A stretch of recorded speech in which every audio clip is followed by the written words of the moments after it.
ఓం శ్రీ సంగమేశ్వరాయ నమః. ఓం శ్రీ చనేశ్వరాయ నమః.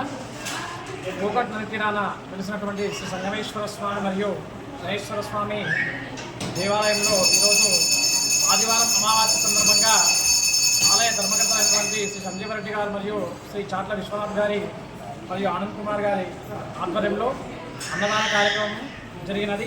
మరియు భక్తులు అధిక సంఖ్యలో పాల్గొని స్వామివారికి అనుగ్రహం పొంది కృపాకటాక్షాలు పొంది అన్నప్రసాదం తీసుకొని వెళ్తున్నారు.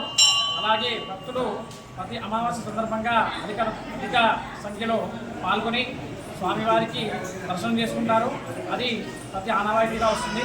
అలాగే తాండూరు చుట్టుపక్కల ఉన్నటువంటి ప్రజలు, తాండూరు నియోజకవర్గం ప్రజలు కూడా అందరూ ప్రతి అమావాస్య సందర్భంగా ప్రతి సోమవారము వచ్చి ఆలయాన్ని వీక్షించి స్వామివారిని దర్శనం చేసుకొని మీకు తోచినంతగా భక్తులు స్వామివారి ఆలయ అభివృద్ధికై వస్తు రూపేణ ధన రూపేణ సహాయం చేసుకోవాలని మా యొక్క మనవి.